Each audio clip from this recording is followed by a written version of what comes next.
안녕하세요. 저는 어릴 때 고아원에 버려져 일생을 쭉 고아로 자라왔어요. 고아에게 사회는 너무도 냉혹한 현실이더군요. 어릴 때 부릴 수 있는 어리광조차 용납해주지 않았죠. 그뿐이면 다행이게요. 성인이 채 되기도 전에 유일한 보금자리인 시설에서 내쳐지는 상황은 절망스러웠죠. 그렇다 한들 내일이 없는 것처럼 희망 없이 지낼 수도 없었어요. 삶은 현실인걸요. 이런 환경에서 자라면서 자연히 도끼가 생겼고 아이러니하게도 제 자산이 되었네요.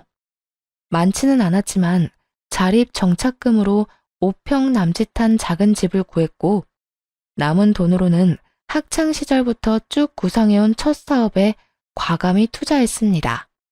우여곡절 많은 삶을 살면서 두려움이라고는 없었으니 가능했던 거죠.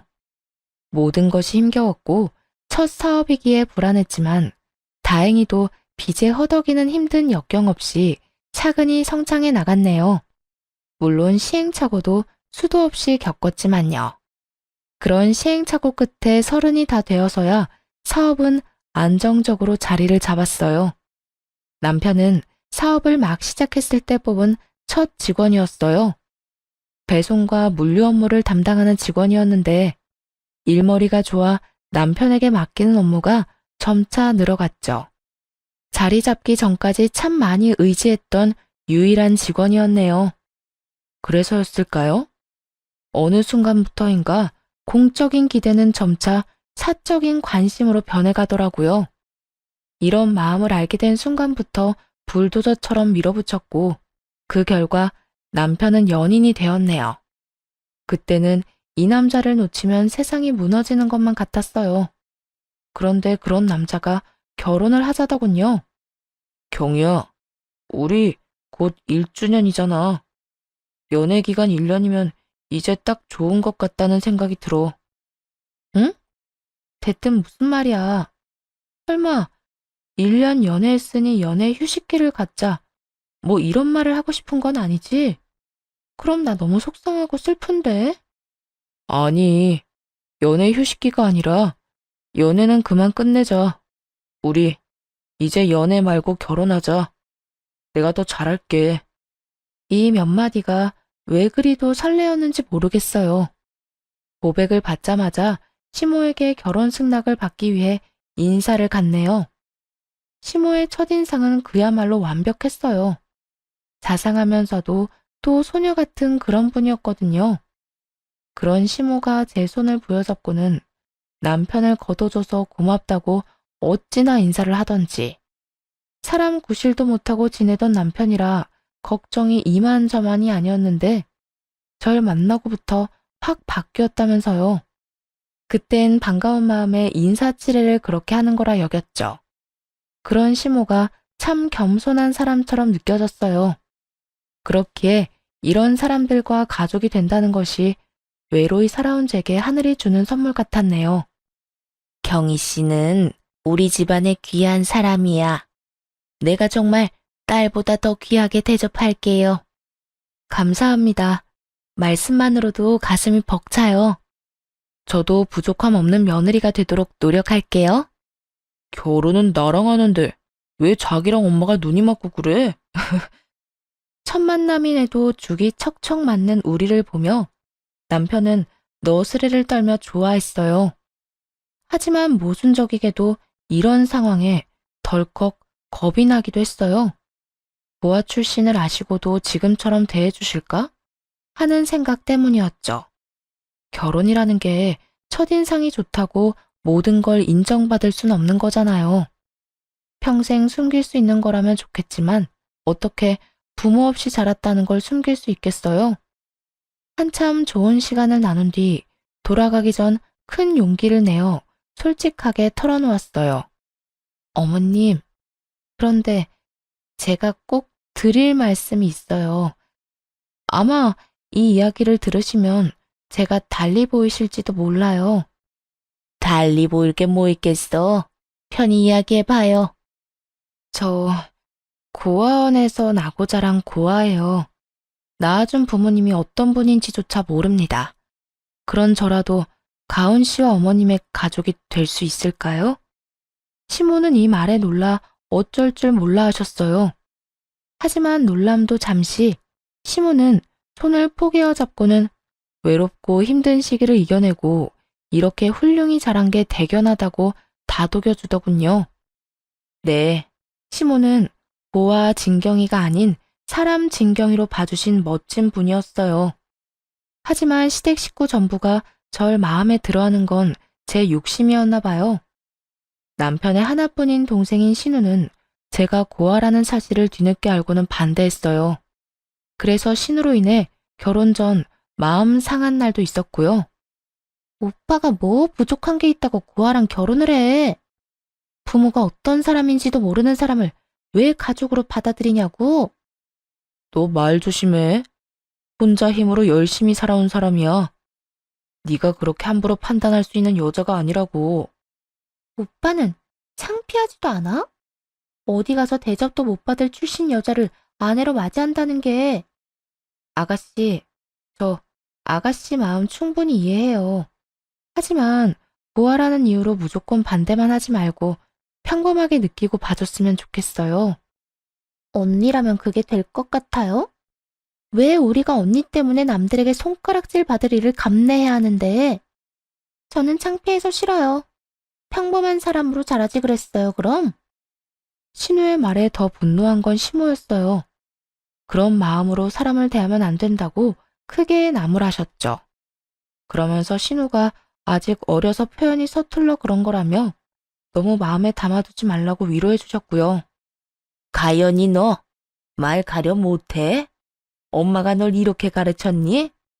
뒷배경이 아닌 사람을 볼 줄 알아야지. 네가 한참 어린애도 아니고 이게 무슨 무례야?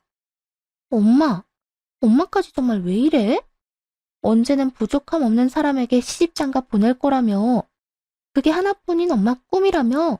그래, 부모 없이 자란 가여운 애지만 내 아들보다 부족함 없는 사람이 바로 경이잖니. 엄만 이 결혼이 너무 좋고 축복해. 그러니까 딸, 너도 그런 마음으로 축하해줘.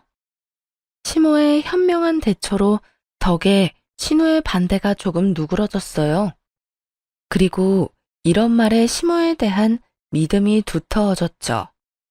남편과의 결혼에 행복이 가득할 거라 믿었고요. 신우와의 관계도 노력하면 서서히 좁혀갈 수 있을 거라고 기대했죠. 시댁이 마치 친정이라 여기며 살고 싶었거든요. 그런 마음에 사업장과 시댁의 중간 지점에 신혼집을 얻었네요. 시모도 자식들 사는 모습을 곁에서 살피고 응원할 수 있다며 좋아하셨어요. 이런 애정 어린 관심 덕일까요? 결혼한 지 얼마 되지 않아 임신하게 되었네요. 하지만 10길 물속은 알아도 1길 사람 속은 모른다고 하던가요? 마음 따뜻하고 정 많은 분이라고 철석같이 믿었던 시모의 민낯을 알기까지는 얼마 걸리지 않았습니다. 시작은 시모에게 첫 용돈을 챙겨드렸을 때였어요. 시모가 일하던 직장에서 승진하게 되어 선물을 해드리고 싶었거든요. 당시에는 시모의 취향을 잘 몰라 선물 고르기가 까다롭고 어려웠죠. 그래서 필요하신 걸 사실 수 있도록 넉넉히 용돈을 드려야겠다는 생각에 300만 원을 챙겨드렸어요. 금액을 보고 크게 놀라셨지만 그만큼이나 좋아하시는 모습에 뿌듯함을 느꼈죠. 그런데 처음부터 너무 큰 돈을 챙겨드렸던 걸까요? 그 후로 시모는 은근히 용돈이 필요하다고 표현해 오더라고요. 스카프가 다 낡았네. 이 나이에 싸구려를 할 수도 없고 2억 개 정도 있으면 딱 좋을 듯한데 어떻게 생각하니 아가? 그럼 백화점 가서 한번 보세요. 스카프 값은 어머님께 미리 보내놓을게요. 어머, 이래서 며느리가 최고라니까. 고맙다 아가. 돈을 못 버는 것도 아니었고 가족들 아니면 열심히 번 돈을 누구한테 쓰겠나 싶은 마음에 시모가 필요하다 가지고 싶다 하는 건 모두 해드리려고 했었죠. 그런데 이런 생각이 불행의 서막일 줄은 꿈에도 몰랐습니다. 처음에는 부담되지 않았던 금액이 곧 치솟기 시작했으니 말이에요. 챙겨주기 시작한 지 두어 달쯤 후부터였어요. 백화점 팝업 매장에서 나름 알뜰하게 쇼핑하던 시모는 슬슬 백화점 명품관 상품에 눈독을 들이기 시작했죠. 거기다 남과 비교하며 대책 없이 쇼핑하려고 하더군요. 같이 일하는 직원이 이번에 샀다며 입고 온 코트가 너무 예쁜 거야. 그 옆에 서 있는데 얼마나 내가 후줄근해 보이던지. 이 나이에 그러면 되겠니? 그래서 말인데 나도 코트를 좀 샀으면 해. 아가, 부담되지 않게 500만 원 정도면 될 듯한데. 줄 거지? 네? 코트에 500만 원이요? 어머님, 저번 달에 걸칠 게 없다고 자켓 사셨잖아요. 어머, 얘, 자켓이랑 코트가 같아? 내가 딱 봐둔 게 있어서 그래. 코트가 500이면 거저잖니? 요번 계절엔 이게 마지막이야. 약속하마. 점점 해퍼지는 소비를 하는 시모가 답답했어요. 명품관은 고가의 상품을 즐비한 곳이니 그 안에서는 저렴한 편일지 모르죠. 하지만 금액만 놓고 본다면 어떻게 500만 원을 저렴하다고 할 수 있나요? 그것도 본인 돈으로 사는 것도 아니고 아껴두기라도 한 것처럼 사달라고 하면서요. 점차 심해지는 상황을 더는 감당할 수 없다고 판단했어요. 그래서 시모에게 이런 식으로는 챙겨드릴 수 없다고 솔직하게 털어놓았죠. 어머님, 저요. 요즘은 너무 부담스러워요. 좋은 횟수도 커진 금액도 전부요. 내가 뭘 얼마나 달랬다고 벌써 이러니? 시모는 억울한 듯 말하더군요. 거기다 가여운 척까지 하면서요. 아가, 내가 네 덕 아니면 언제 또 이런 호사를 누려보겠어. 저도 어머님께 꼭 필요하다면 당연히 해드려야죠. 그런데 이런 식으로는 곤란해요. 돈 잘 버는 며느리 덕 좀 보려고 했는데 이게 널 힘들게 하는 일이다. 뭐 이런 거야? 어떻게 그런 말을. 너무 서운하구나. 서운하다는 시모의 말에 말문이 막혔어요. 잘 보이고 싶어서 노력했는데 돌아오는 게 고작 서운함이라뇨. 첫 단추를 잘못 끼웠다는 말을 이럴 때 쓰는 거겠죠. 지금이라도 상황을 바로잡기 위해 더 단호하게 말했어요.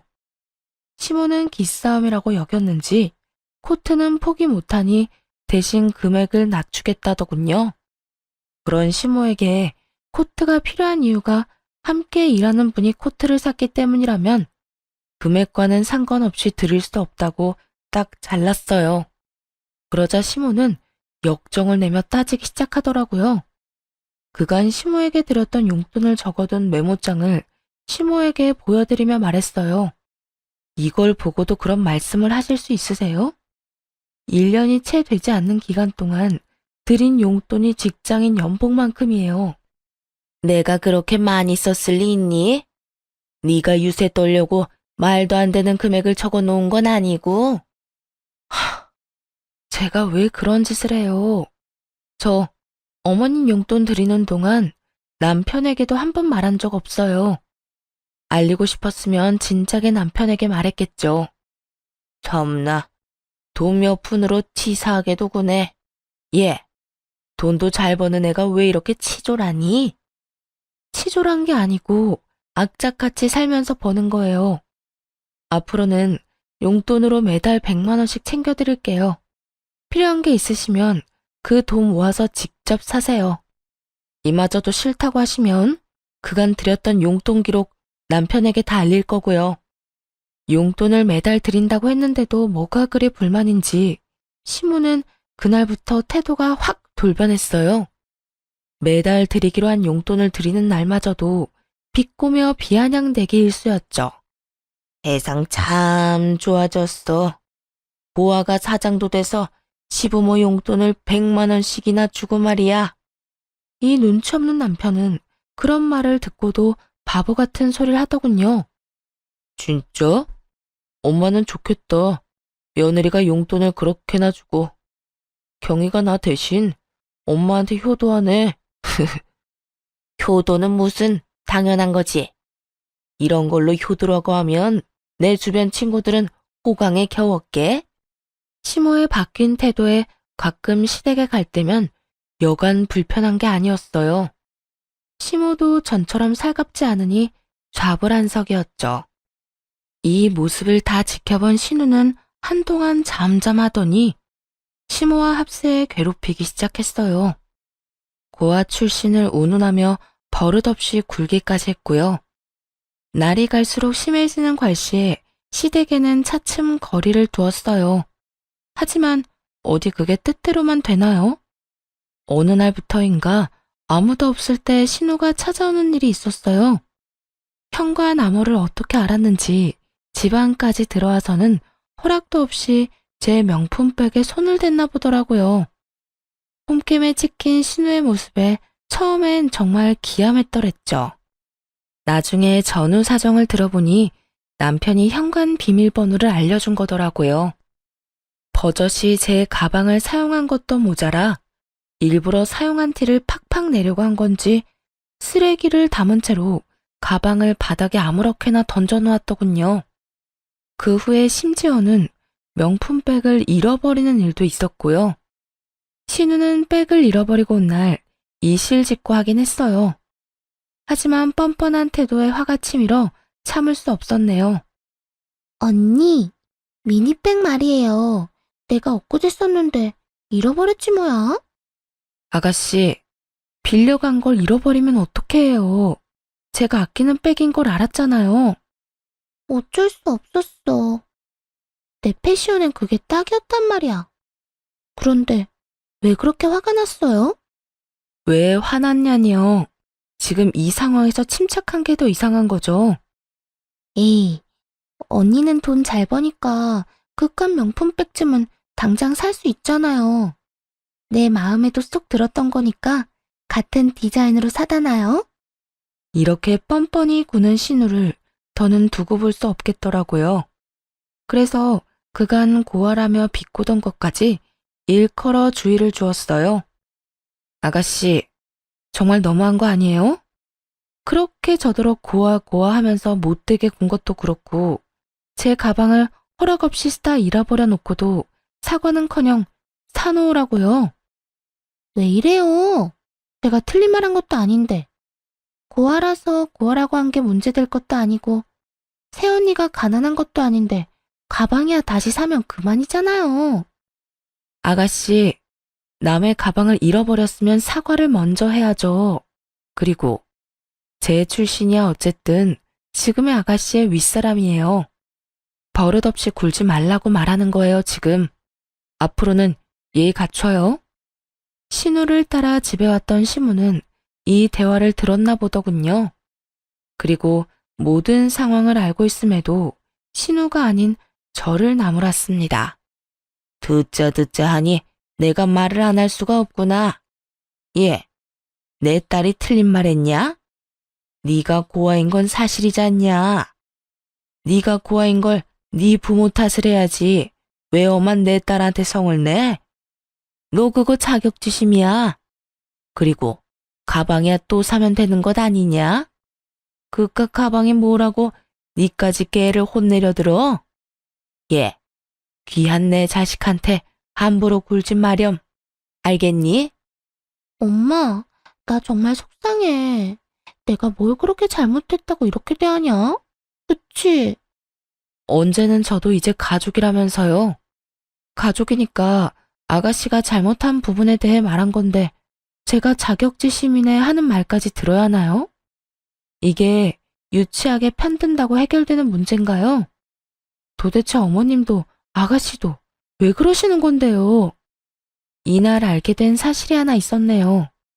제가 이 집에서 왕따를 당하고 있다는 사실이요. 이런 상황에서 남편은 입도 뻥긋하지 않더군요. 잘못을 하지 않은 제가 이렇게 몰렸음에도 말입니다. 상황을 이해해 볼 생각조차 하지 않았던 거죠.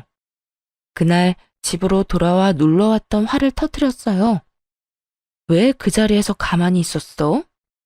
자기 가족만 가족이고 나는 남이라 이거야? 왜 내가 피해를 보고도 욕을 먹어야 하냐고. 왜 그렇게 열을 내? 내가 그 자리에서 자기 위한다고 끼어들었으면 편 나눠 싸우는 꼴밖에 더 듣겠어. 편을 나누자는 게 아니라 내가 잘못하지도 않았는데 자기 가족들한테 그런 대우를 받고 있으면 제지를 해야지. 자기 가족들이라니? 내 가족, 네 가족 나눌 일이야 이게? 그렇게 말하면 내가 서운하지. 집까지 와서 역정을 내야 해? 아, 내가 제대로 주의 주고 당부할 테니까 그만 기분 풀어. 서운한 걸로 치면 나만 하겠느냐고 뒤집어 놓고 싶은 마음이 굴뚝 같았지만 작정하고 싸울 만큼 기운이 남아있지도 않았고 신우에게 당부하겠다는 남편을 더 잡을 순 없었어요. 그 일 이후로는 시댁 식구와 거리를 두며 지냈죠. 일에 집중하며 바쁜 날을 보내니 시댁 식구와 함께할 시간이 현저히 줄기도 했고요. 그렇게 지내는 사이 첫 아이를 출산하게 되었네요. 사업체를 관리하는 일을 남편에게 맡기고 아이에게 전념했어요. 임시적인 남편에게만 맡길 순 없어서 중대한 사항이나 결정은 제가 처리했지만요. 남편은 전보다 많아진 업무량으로 힘들어했고 또 버거워했어요. 대신 밖에서 고생하는 남편을 위해 집안 살림에는 손 하나 까딱하지 않도록 신경 써줬죠. 네, 독박 육아와 독박 살림을 해왔던 거예요. 이렇게 전투적으로 살다 보니 정말 힘겹더라고요. 아이의 돌 전까지만 참아보자는 마음으로 이 악물고 주부로 지냈네요. 그런데 아기가 10개월쯤 되었을 무렵 가족이라는 이 구질구질한 인간들을 인생에서 완전히 도려내야겠다고 다짐하게 되었습니다. 모전자전이라고들 하잖아요. 시모가 그랬던 것처럼 남편도 마찬가지더라고요. 여태 숨겨온 탐욕을 드러내기 시작했죠. 저를 대신해 사업체를 운영하던 남편은 자신이 회사 관리를 잘하고 있다는 것에 의기양양했어요. 그때까지만 해도 남편에게 깊은 고마움을 느꼈었죠. 자기야, 나 사업이 체질인가 봐. 요즘 일이 재밌다는 걸 느낀다니까. 그렇게 느껴줘서 너무 고마워. 내 몫까지 해주느라 많이 힘들었을 텐데. 오빠가 잘해줘서 나도 내 조를 열심히 하게 돼.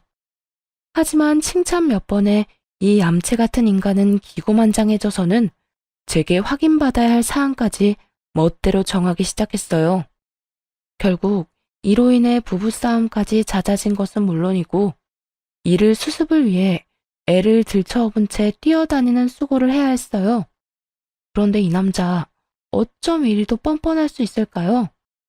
남편은 자기가 잘하는 모습만 눈에 보이는 건지 자신이 원래 사업 수완이 좋은 사람이라며 매출을 운운하며 욕심을 드러내더군요. 당신 이번 매출 보고 받았지? 내가 1인 받고 운영하는 기간 동안 매출 확 오른 거 말이야. 응, 저번 주에 전달 받았어. 수고 많았어, 오빠. 그래도 주말까지 나가지 말고 하루쯤은 가족이랑 시간도 좀 보내줘. 애가 요즘은 부쩍 오빠한테 안 안기잖아. 나도 그러고 싶지.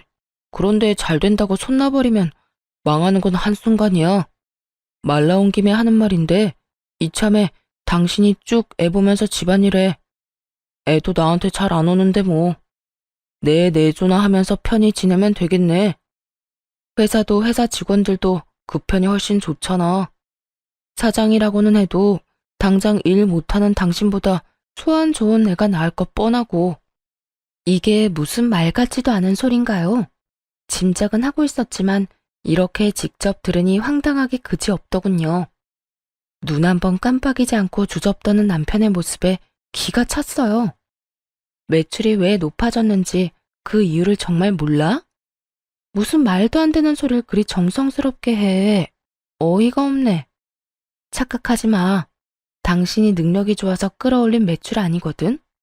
그리고 애가 평생 젖먹이도 아닌데 내가 애만 끼고 있을 건 또 뭐야? 정 니일 내일 선 긋고 싶은 거면 앞으로 당신이 주부로 지내면 되겠네. 넌 무슨 말을 그따위로 해? 내가 그간 노력한 수고를 그렇게 무시하고 싶냐? 회사에 도움되는 건 나야. 회사를 차리기만 했지 네가 한 게 뭐냐? 이만큼 키워놓은 건 전부 내 노고잖아. 그렇게 자신만만하면 내 밑에서 일하지 말고 당신 일을 차려서 하지 그랬어? 그럴 배포도 없으면서 이제 와 무슨 헛소리야. 그래서 지금이라도 잘해보겠다잖아. 그런데 아내라는 사람이 이리 해박 놓으면 되겠냐? 나한테 회사 넘기면 엄마나 동생도 널 구하라고 깔보는 짓도 안 할 거 아냐. 되려 너한테 고마움을 느끼고 잘해주겠지. 넌 사업하던 애가 그런 계산도 안 돼? 이게 다 전부 너한테 좋은 일이라는 걸 왜 몰라? 이 무슨 어린애 말장난 같은 소리인가요? 모든 청춘을 쏟아부어 읽어온 제 이름의 사업체에 낯짝 두꺼운 인간이 숟가락만 얹으려는 거면서 말이죠. 마치 자기가 다 이뤄낸 성과인 것처럼 말하는 것도 우스운데 자기 가족을 들먹이며 이제라도 이쁨 받으려면 사업을 넘겨주라뇨? 이러려고 제 모든 걸 걸고 키운 사업이 아닌데 말입니다. 경솔하게 나불거리는 남편의 주둥이에 화가 솟구쳤어요. 당장이라도 이 인간의 머리채를 잡고 싶은 심정이었죠. 본때를 보여줘야겠다는 생각에 집안을 엎으려던 그 순간 도어락 소리가 들리더니 현관이 덜컥 열리더군요. 자칭 제 가족이라는 그 인간들이 집 안으로 들어온 거였죠. 갑작스러운 시댁 식구의 등장에 난리치려던 걸 멈추었어요. 어머님, 아가씨, 갑자기 연락도 없이 집에는 무슨 일이세요? 내가 불렀어. 타이밍 딱 맞춰 잘 왔네. 갑자기 그게 무슨 말이야? 나한테 언질도 없었잖아. 가족이 집에 오는데 꼭 말을 해야 해. 이 중대한 사항을 우리 둘의 의견으로만 결정할 순 없잖아. 그래서 가족 회의를 좀 해볼까 싶어서 불렀지. 놀러 오라더니 어떤 중대한 사항? 너희 무슨 일 있는 거니? 저는 물론 시모와 신우까지도 가족 회의라는 소리를 듣고 당혹스러워했어요. 남편만이 아랑곳 않고 말을 이어갔죠. 오늘 가족 회의 주제는 자신이 사업체를 넘겨받아 운영하는 것에 대해서라더군요. 이 말을 들은 시댁 식구는 눈빛이 싹 돌변하더라고요. 이렇게 뜸들일 게 아니라 어서 앉아 이야기를 나누자는 듯 손짓하며 자기들은 자리에 앉고 저더러는 과일을 좀 내오라는 시모. 그리고 신나서는 그 뒤를 따르는 신우까지. 그렇게 얄미울 수가 없었죠. 대충 과일을 챙겨가 앉자 남편이 입을 열었어요. 내가 경희사업체를 이름받아 운영하는 동안 매출이 많이 올랐어. 그래서 이참에 내가 일을 아예 넘겨받았으면 해. 경희는 나와 다른 생각이고. 다른 생각이라니? 남편이 일에 전념하겠다는데 반대라도 했단 거야? 이런 거면 당연히 네가 사업체 관리를 이어가야지. 어머님, 제 사업체예요. 이런 주제로 가족회의를 한다는 것조차 말이 안 된다고요. 오셨으니 그냥 편히 쉬다 돌아가세요. 어머, 얘, 말이 왜 안 되니? 막말로 고아가 사장인 건 말이 되니? 그런 사업은 어딜 가나 길을 못 펴요. 이참에 넌 네 애나 잘 키워보렴. 사업체도 키워봤으니 애는 더 잘 키우겠지. 남편 하는 일에 여자가 나서면 부정 타는 거야. 언니, 막말로 애가 이렇게 어린데 나가서 일을 하겠다는 건 애까지 힘들게 만드는 거잖아요. 그냥 오빠랑 엄마 말처럼 사업 넘겨요. 역시 엄마랑 가연이는 머리 회전이 빠르다니까. 다수결로 이미 정해진 거나 다름없네. 자기야, 그만 고집 부리자, 응? 저와도 가족이라던 사람들은 어디 갔나요? 자기들끼리 손을 마주잡고 호들갑을 떨어대더군요. 말도 안 되는 걸로 가족회의를 한 것도 모자라 마치 제가 고집을 부리고 있는 모양새로 만드는 것이 참을 수가 없었어요. 단전에서부터 펄펄 들끓는 무언가가 치솟았고 약간의 이명을 느끼면서 이성을 잃고 고함을 쳤습니다. 이게 가족이에요? 자기들끼리 작당 모의해서 나 하나 쫓아내는 게 무슨 가족이냐고. 어머 얘가 왜 이래? 수작질이라니. 우리가 무슨 수작을 부렸다는 거니? 이게 수작이 아니면 뭔가요? 분명히 해두는데 내가 그 회사 사장이에요. 당신도 똑똑히 기억해. 그 회사에 다닐 수 있던 건 고용주인 내가 당신을 고용해 주었기 때문에 가능했던 거라는 걸. 자기 정말 미쳤어? 지금 위치가 어떤지 가늠이 안 가? 집에만 있더니 감이 떨어진 거냐고. 지금 그 회사의 실세는 나야. 실세? 미친 건 오빠 너겠지. 클릭 몇 번이면 실업자 되는 거 순간이야. 가족회의를 빙자한 수작질 작작하고 그만 돌아가세요. 당신도 나가. 이 집에서 당장 나가. 그날 그렇게 유일한 가족들을 집에서 내쫓았네요. 가족이라는 이유로 제 모든 걸 망치는 그 인간들을 두고 볼 수 없었으니까요. 그 후 남편 모르게 변호사를 통해 이혼을 준비하기 시작했어요. 이때만 해도 고부 갈등으로 이혼하는 식으로 계획했었죠. 그간 고아라는 이유로 괴롭혀온 시댁의 행실을 곱게 넘어가주고 싶지 않았거든요. 남편 역시 시모와 신우랑 하등 다를 것이 없었잖아요. 연애할 땐 고아가 대수라는 듯 대했지만 막상 결혼하고 나니 제가 고아라는 사실이 팩트라는 인간이니 말입니다.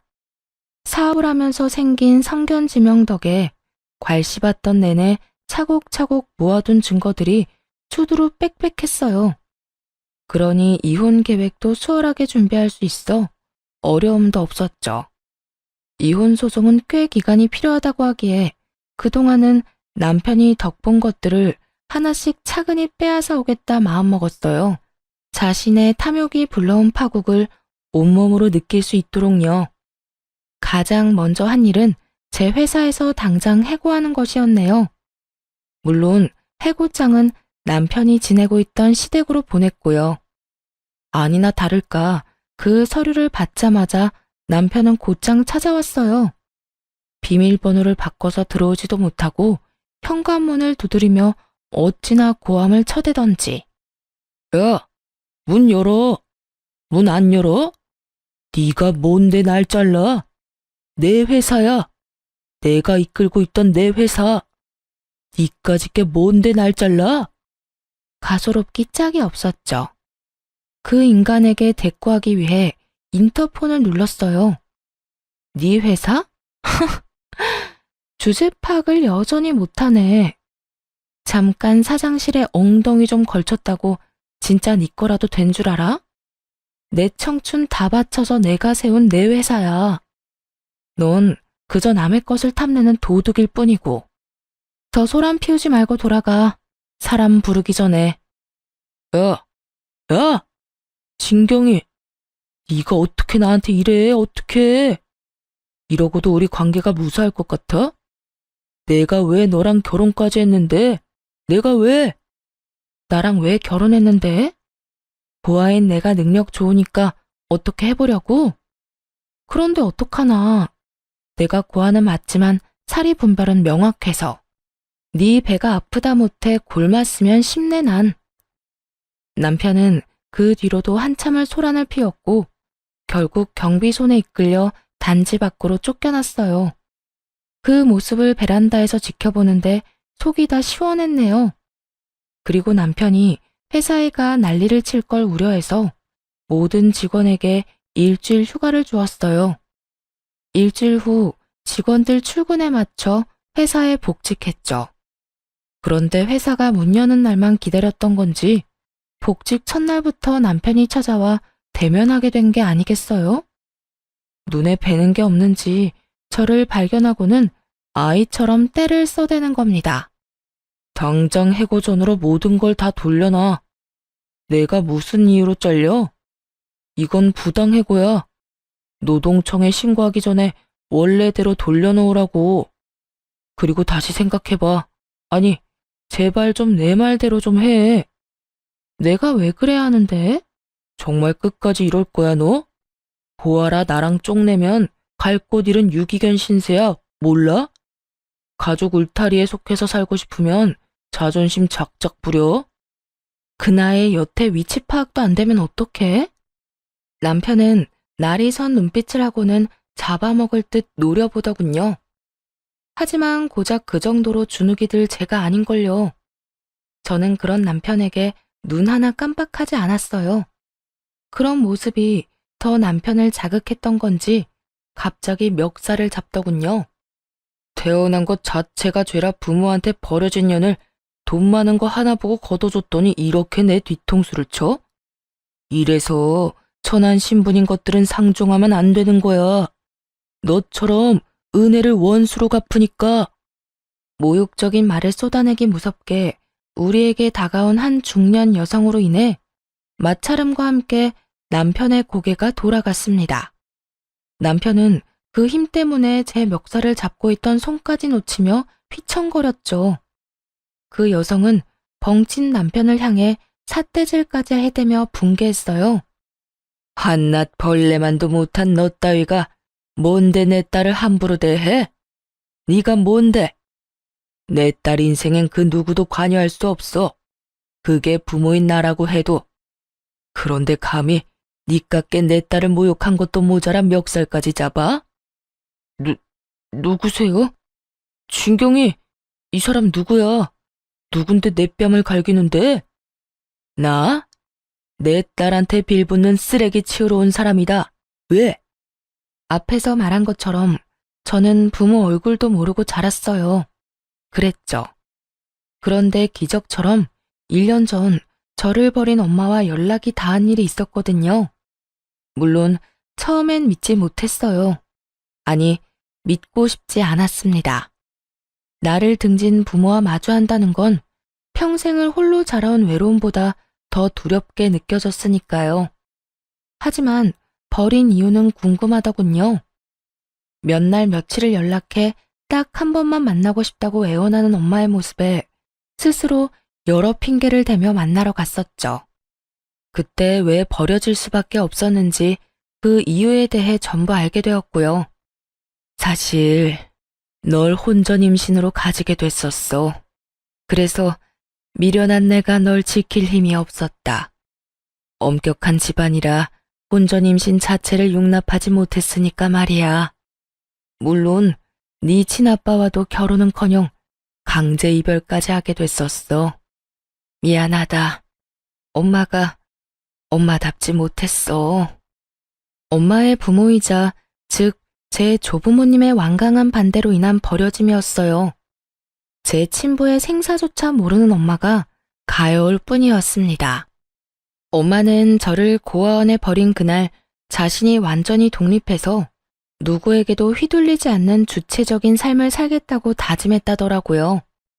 그리고 그 후 이 악물고 살며 사업을 일궜고 해외에 공장까지 두게 된 성공한 CEO가 될 수 있었다고요. 어쩌면 제가 엄마를 많이 닮았던 건지도 모르겠네요. 엄마는 조부모의 품에서 벗어난 후 저를 찾아 나섰지만 꽤 흘러버린 세월에 딸을 다시 찾는 게 쉽지 않았다고 해요. 하지만 저를 찾겠다는 일념으로 많은 비용을 써가며 백방으로 찾아다녔고 그 덕에 이렇게 재회할 수 있게 된 거였죠. 엄마는 이제라도 그동안 못해준 것을 해주며 저를 위해 살고 싶다며 눈물로 호소했어요. 경이야, 이 못난 엄마를 용서하라고 하지 않을게. 제발 네 곁에서 챙겨줄 수 있기만 해주면 안 되겠니? 이제 와서 절 챙겨준다고 뭐가 바뀌나요? 엄마라곤 하지만 당신은 제게 그저 낯선 사람일 뿐이에요. 버릴 수밖에 없다고 생각했던 그때 날 좀 가엾게 여겨주지 그랬어요. 무슨 수를 써서든 품어야겠다고요? 지금 말고 그때 날 책임져야겠다는 그런 포부를 좀 갖지 그랬어. 하지만 당시엔 원망과 깊은 상처로 엄마라는 존재를 거부했어요. 그렇기에 남편에게조차 친모를 만났었다는 사실을 밝히지 않았고요. 그리고 그 한 번의 만남 이후엔 만나려 하지 않았죠. 그러나 저 역시도 한 아이의 엄마잖아요.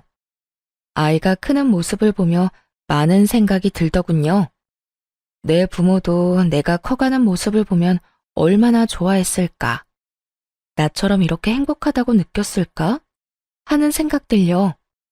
그러다 보니 서서히 엄마의 마음도 이해하게 되더라고요.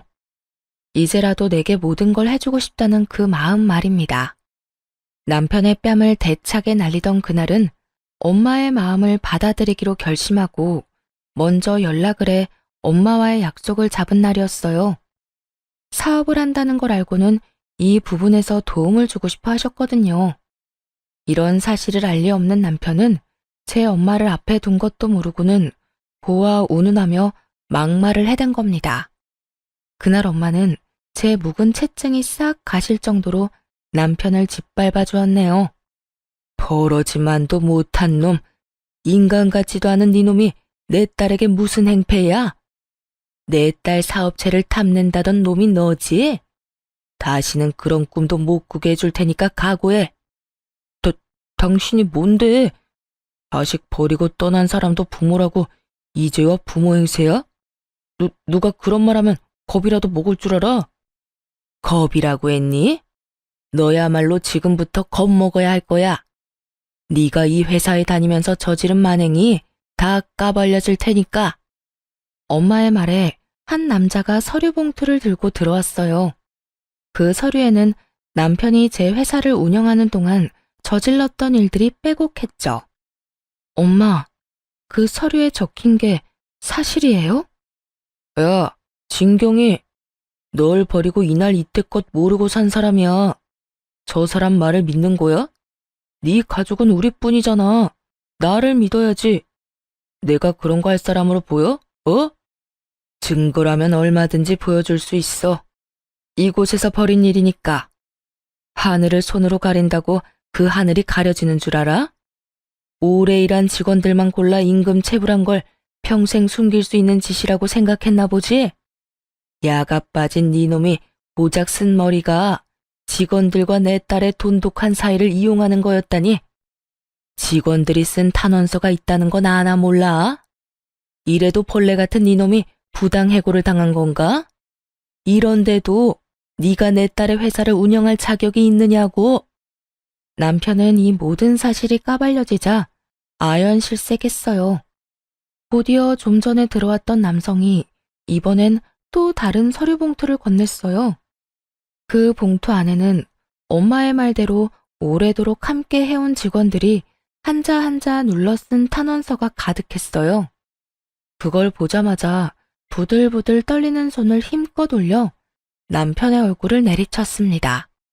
파렴치한 놈, 어떻게 이럴 수 있어? 체불한 임금으로 설마 네 배를 불렸니? 어? 그 돈 다 어떻게 했어? 다 어쨌냐고? 남편은 자신의 만행이 탄로나니 곧바로 꽁무니 빠지게 도망을 쳐버렸어요.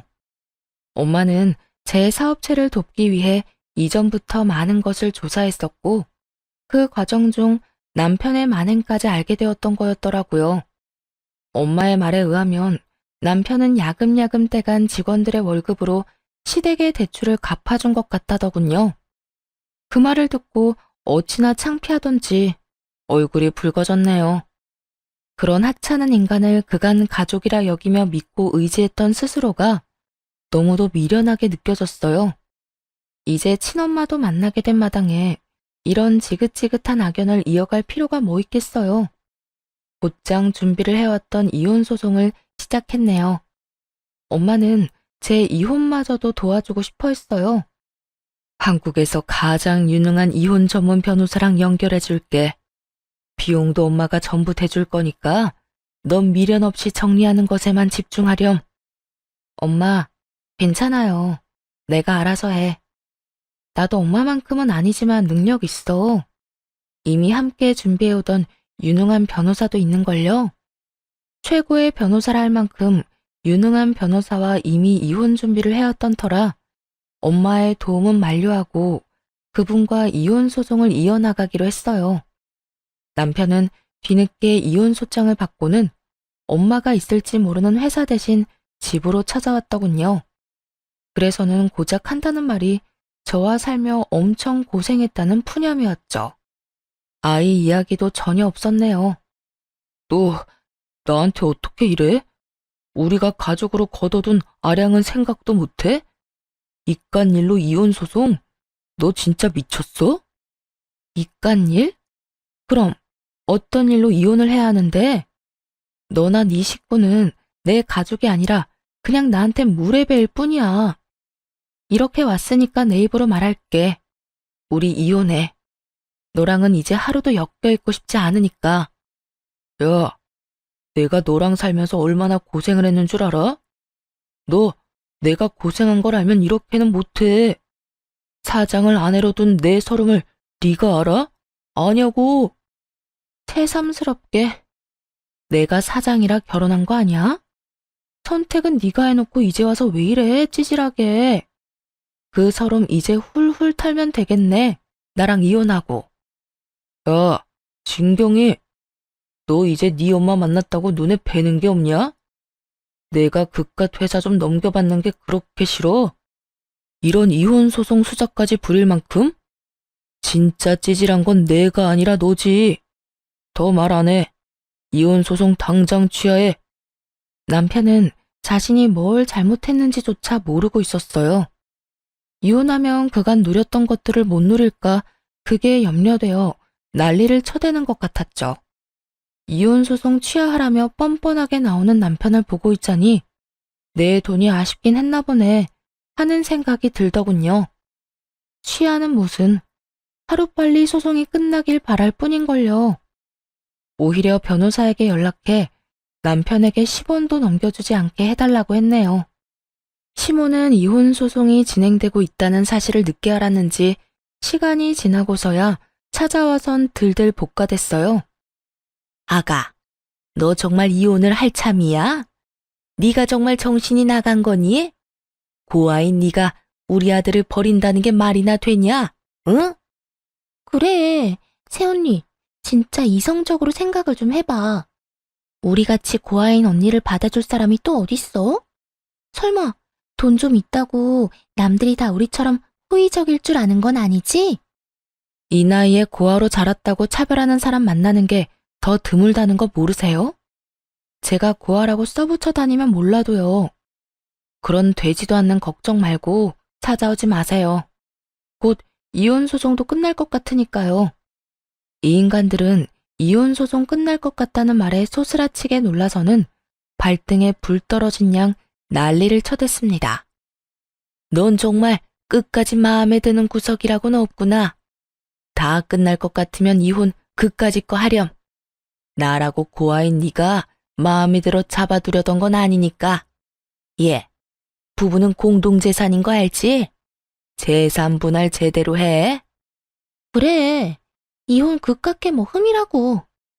우리 오빠가 언니 대신에 회사 운영했던 몫까지 톡톡히 내놔요. 우리 오빠가 고아인 언니 데리고 살던 것까지 다 돈으로 갚으라고요.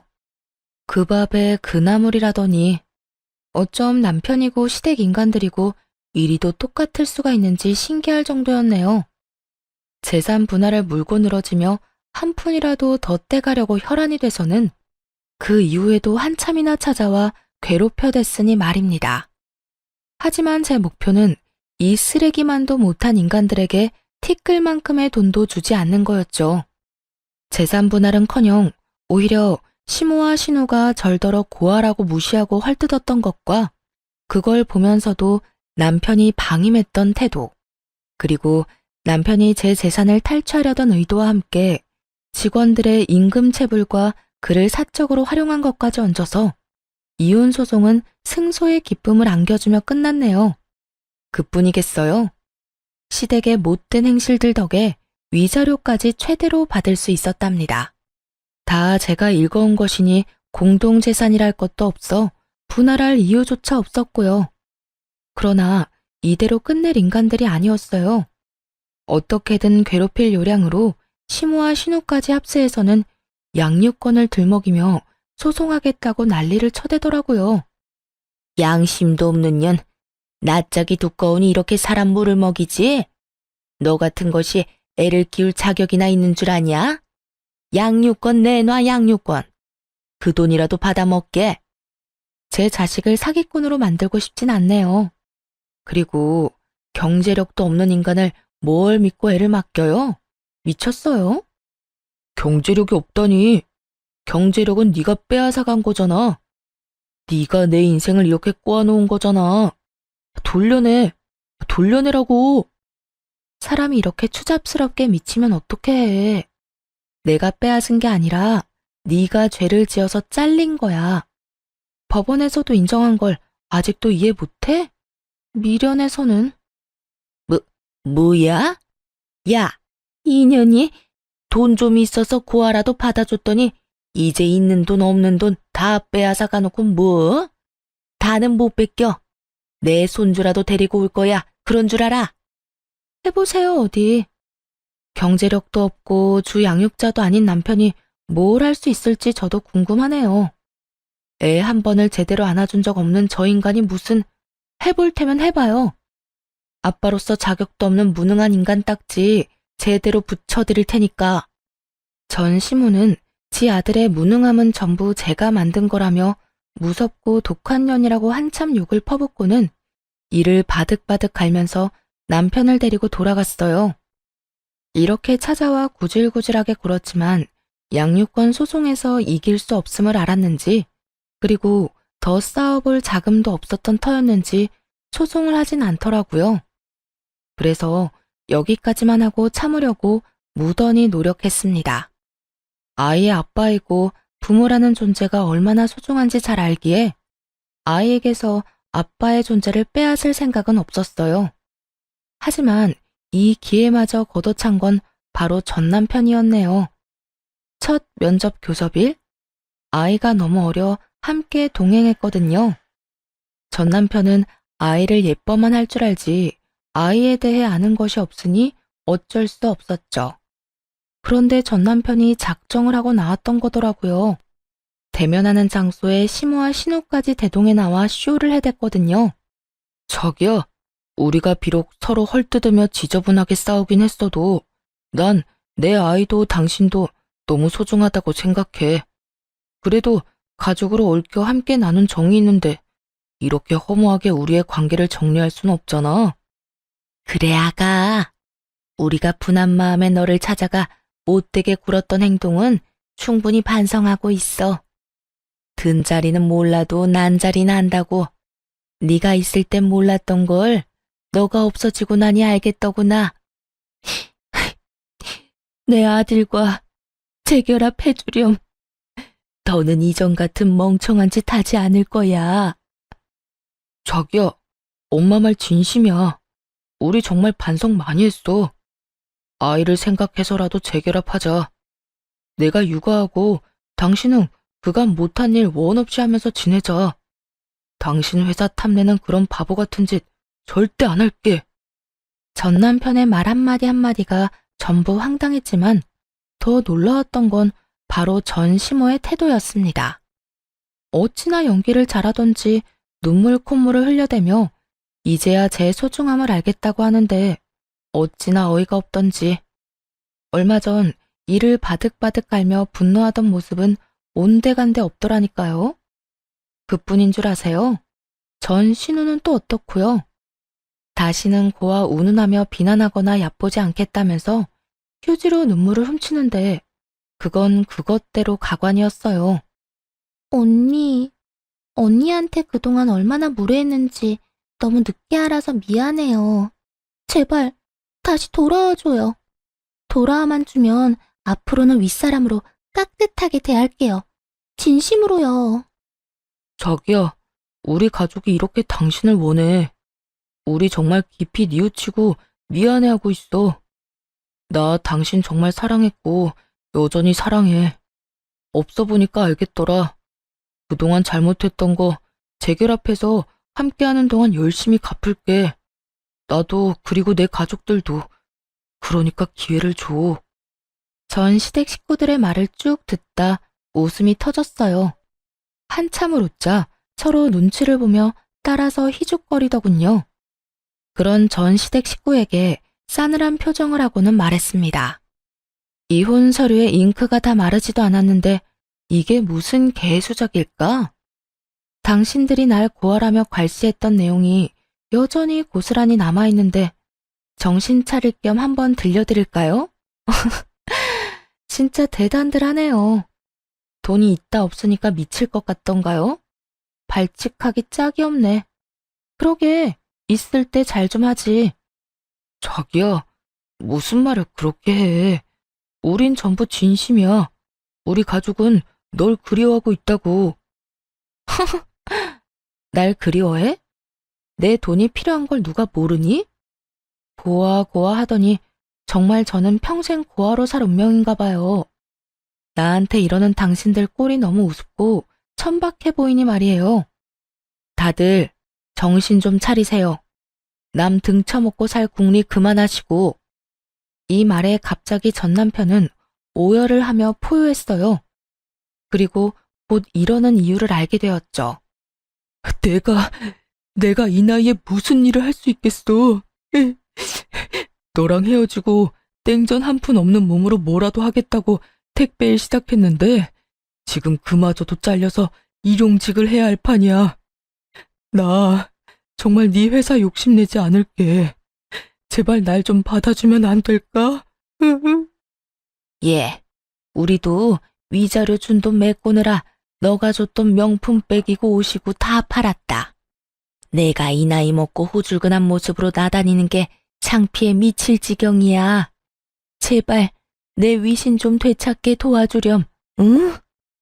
언니, 제발 사람 살린다 생각하고 우리 좀 받아줘요. 부탁이에요. 어찌나 돌아와달라 애원을 하던지요. 하지만 그런 전 시댁 식구들의 모습에 동요하지 않았어요. 불쌍하긴커녕 되려 더 괘씸하게 느껴질 뿐이었죠. 마지막으로 제대로 짓밟아주고 싶다는 생각마저 들더군요. 아, 참 다들 재미있네요. 안 하던 짓을 하니까 흥미는 좀 생겨요. 그런데 어쩌나? 당신들과 함께한 모든 날이 나한테 지옥 같았어. 그래도 그 덕에 부자 엄마와 연도 닿고 얼마나 다행인지 몰라요. 그런데 다시 재결합이라니 무슨 그런 끔찍한 소리래요? 부자 엄마라니? 아가, 널 버린 사람이 부자란 거야? 그럼 우릴 더욱더 받아줘야지. 고아인 널 이때껏 보듬어 줬잖아. 우리한테 보상해야 하는 거잖니? 보상? 이혼한 보상으로 내가 선물을 받긴 했어요. 엄마가 이혼 선물로 외제차를 뽑아줬거든. 저기, 저 차인데. 어때요? 멋지죠? 당신들 재산 다 합쳐도 못 사는 차인 건 알아보려나 몰라. 가리킨 차를 보더니 전 시댁 식구들은 놀라 입이 떡 벌어지더라고요.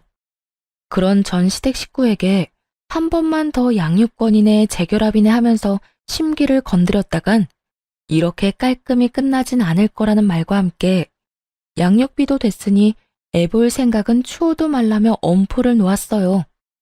참, 어차피 양육비 줄 형편도 못 되지? 그래, 그 돈 평생 주지 마. 너 같은 아빠를 둔 창피를 내 자식이 감내하느니 아빠 없다 생각하며 사는 게 낫지 않겠어? 네 생각도 그럴 거라고 생각해. 그럼 다신 보지 말자.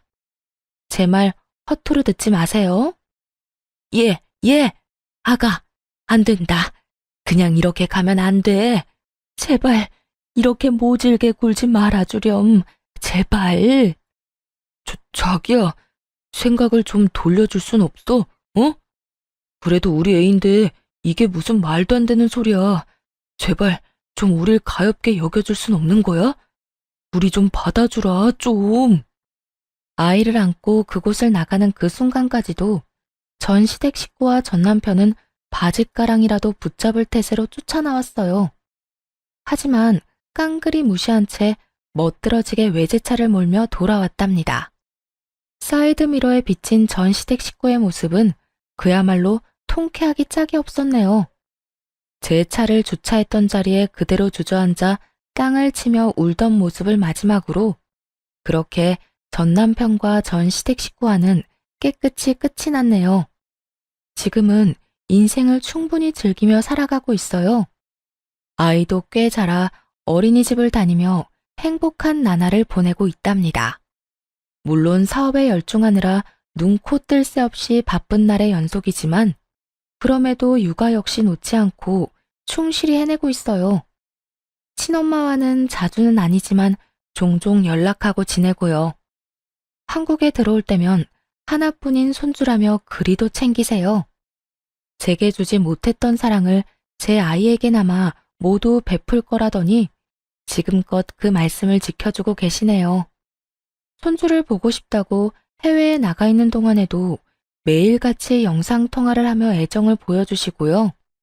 아이가 아빠의 빈자리를 느끼면 어쩌나 하는 고민도 있었지만 친엄마와 제 노력을 알아주는 건지 씩씩하고 명랑하게 자라주고 있어요.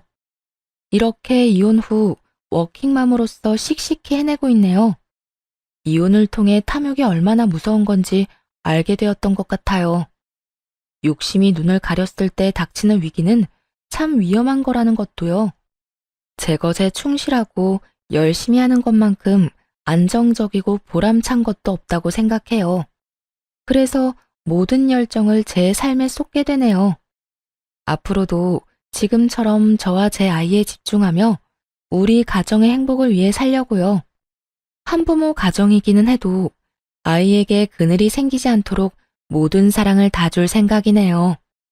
그렇게 소중한 제 아이와 저 자신을 지킬 거예요. 사연을 들어주신 많은 분께 감사한 마음 전하며 이만 마칩니다. 좋은 날 되세요.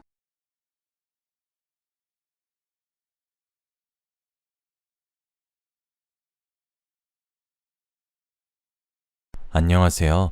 저는 2년 전에 돌싱으로 돌아온 38살 여성입니다. 저는 현재 서울에서 딸을 키우면서 살고 있는데요. 제가 이혼하게 된 계기는 시어머니 때문이었습니다. 어쩌다 친구 소개로 만난 남편을 결혼정년기가 됐다고 덜컥 결혼을 해서는 큰 트라우마를 안게 됐네요. 며느리를 자기 발톱에 낀 때보다 못하게 여기고 돈만 밝히는 시어머니 때문에 지금도 제가 밤마다 잠을 못 이루고 있습니다.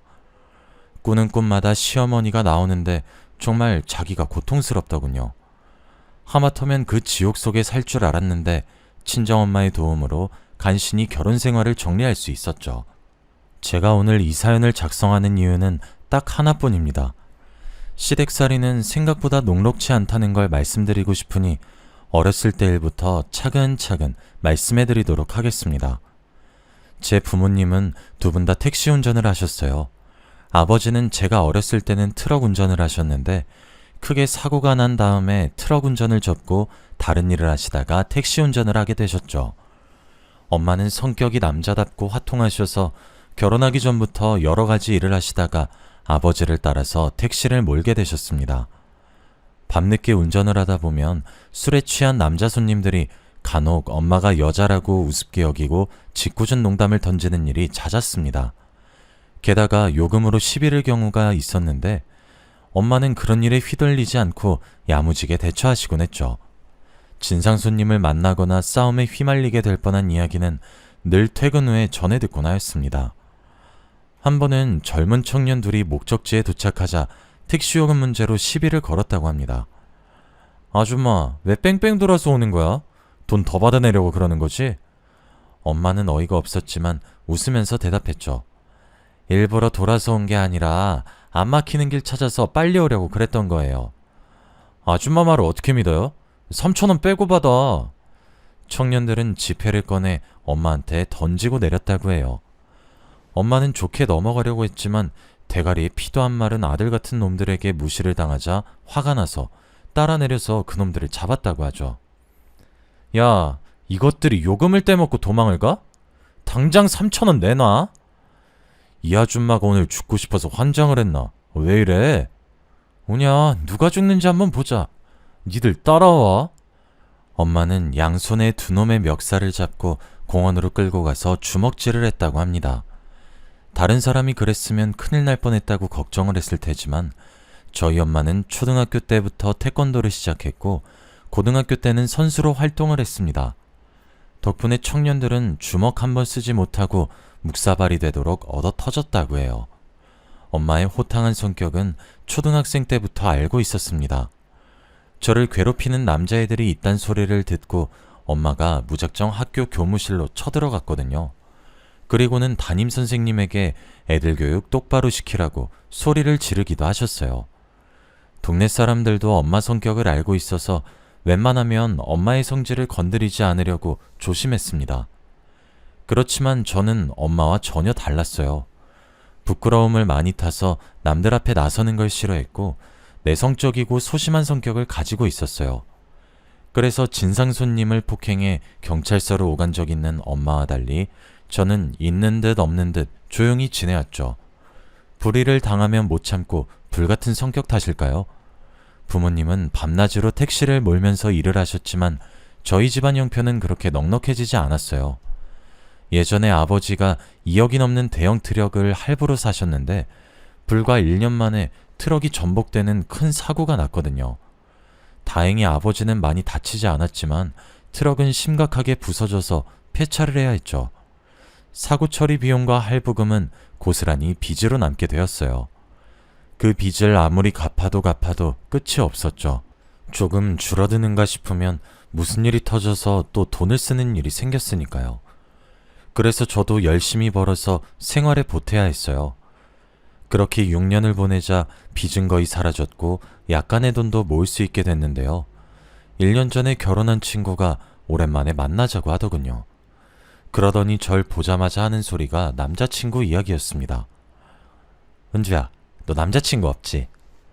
그래, 내가 모태솔로라고 몇 번 말해. 은주야, 너 내일 모레면 30이야. 설마 독신주의자는 아니지? 남자 만날 생각 있는 거지? 어떻게 만나야 할지 몰라서 그렇지. 나도 연애 한번 해보고 싶다. 내가 괜찮은 사람 소개시켜줄게. 사촌 오빠 친구인데 잘생기고 직업도 괜찮더라. 1년 전에 결혼을 한 친구가 남자를 소개시켜주겠다고 해서 만나보았습니다. 회사 근처 카페에서 만났는데 성격도 밝고 배려심도 좋으셨어요. 제약회사 연구원으로 근무하고 있다고 해서 저도 마음에 들었죠. 그래서 두어 달 만남을 이어가다가 정식으로 프로포즈를 받게 되었어요. 아무래도 제 남편이 저보다 나이가 7살이나 더 많아서 결혼이 급한 상태였죠. 저도 그때는 나이가 차면 누구든 당연히 하는 게 결혼이라고 생각해서 아무 생각 없이 남편의 청혼을 받아들였습니다. 그것이 제 인생의 첫 번째이자 가장 치명적인 실수가 될 줄은 꿈에도 몰랐어요. 시어머니를 뵈러 갔을 때 결혼을 무르자고 하길 그랬어요. 그때부터 느낌이 이상했거든요. 네가 지영이니? 오느라 고생 많았다. 광규한테 들었는데 부모님께서 택시라고 계신다며? 네, 두 분 모두 택시하고 계세요. 시어머니께서는 자신이 잘못 듣길 바라셨나봐요. 웃고 있던 시어머니 얼굴이 확 굳어지더니 실망한 표정이 역력해지셨습니다. 그래, 두 분 다 힘들게 사시는구나. 그래도 집은 있겠지? 아니요, 전세로 살고 있어요. 시어머니는 아예 대놓고 한숨을 쉬고 계셨어요. 그리고 차가운 표정으로 마치 검사가 범인을 취조하듯이 물었어요. 모아둔 돈은 얼마나 있어? 땅이나 주식도 전혀 없는 거야? 모아둔 돈은 없고 얼마 전에 빚만 겨우 다 갚았어요. 그 말을 듣고 시어머니께서 기가 찬단 표정을 지으시더라고요. 모아둔 돈도 없는데 어떻게 결혼을 하니? 내가 말이 좀 심한 것 같아도 이건 아닌 것 같다. 결혼은 현실이야, 얘. 너는 어쩌자고 준비도 안 된 날 데리고 와서 결혼하겠다는 거니? 시어머니께서 남편에게 타박을 늘어놓으셨지만 남편은 똑부러지게 제 편을 들어주었어요. 내가 모아둔 돈 있으니까 괜찮아. 초가에 돈이 있든 없든 뭐가 중요해. 뭐? 네가 모아둔 돈으로 결혼식 올리고 집도 살 거니? 그럼 나중에 무슨 돈으로 살려고? 엄마도 이제 다 늙어서 돈 벌 수도 없다. 이제 너한테 용돈 받으면서 살아야 할 나이야. 이러다 너한테 덕 볼 게 아니라 죽을 때까지 돈 벌면서 도와줘야겠다. 엄마한테 도와달라고 안 할게. 걱정하지 마. 우리가 얼른 자리 잡아서 엄마 일 안 하게 해줄 거니까 돈 문제 때문에 결혼 반대하지 마. 내가 노력할게. 남편이 시어머니를 잘 타일러서 좋게 넘어가려고 했는데도 시어머니께서 저희 집이 가난하고 보잘것없다고 무시하시더라고요. 혼수를 준비하는데도 사사건건 트집을 잡았어요. 뭐? 여기에서 가구를 보겠다고? 이런 데서 살면 뭐 몇 개월이나 쓰겠니? 이왕 쓸 거면 명품으로 사야지. 하긴 명품이 뭔지도 모르는 네가 돈이 어디 있겠어? 됐다. 혼수고 뭐고 다 그만둬라. 내가 너한테 뭘 바라겠니? 시어머니는 저를 만날 때마다 입버릇처럼 돈도 없는 네가 뭘 하겠어 라는 말을 귀에 못이 박히도록 하셨어요.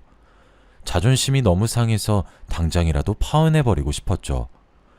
시어머니 때문에 남편이랑 여러 번 싸웠지만 남편이 결혼 후에는 이런 일 없을 거라고 붙잡더라고요. 여보, 조금만 참아. 결혼하고 분가해서 살면 엄마하고 마주칠 일은 없을 거야. 남편은 분가해서 살 테니까 걱정 말라고 했고 저도 분가는 기정사실로 받아들이고 조금만 더 참기로 했어요. 그런데 시어머니는 그런 기대를 무참하게 박살내버리더군요. 저한테 말도 안 되는 제안을 하셨거든요. 얘야, 혼수 같은 거 준비하지 말고 3년만 시집살이 해라. 3년만 제대로 하면 필요한 거 다 사주마. 네? 들어와서 살라는 말씀이세요? 그래, 내가 다 해줄 테니까 들어와서 살라고. 왜? 그러긴 싫니? 아니요.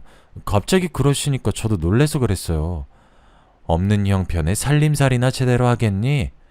딱 봐도 내 도움 없으면 살기 힘들겠구먼. 네 친정 생각해서 한 푼이라도 아껴야지. 안 그래? 시어머니께서 이제는 친정을 덜 먹였어요. 집을 구해줘도 살림살이를 장만하지도 못할 테니 그냥 시댁에 들어와서 살라는 거였죠. 저를 위해주는 척 자기 옆에 앉혀두고 피가 마를 정도로 달달 볶아대려는 것 같았어요.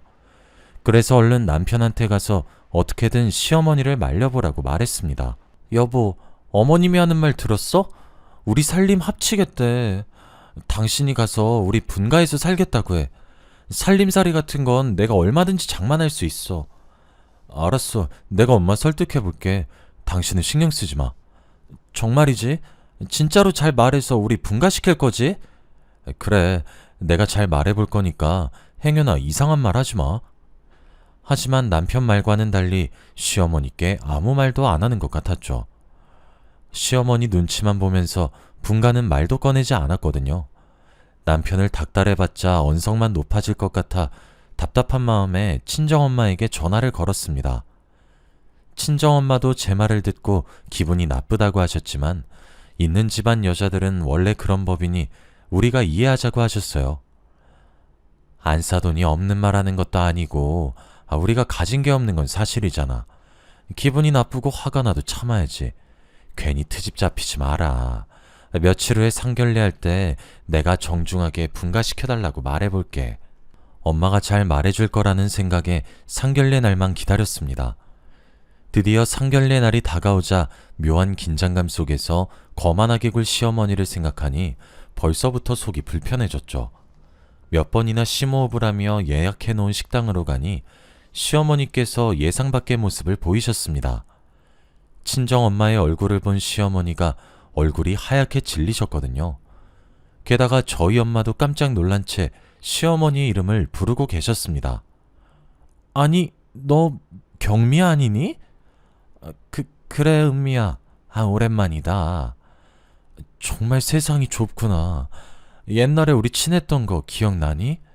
이제는 사돈지간이 되고 세상 오래 살고 볼 일이다. 시어머니와 친정엄마가 친구라고 하기에는 너무 어색해 보이더군요.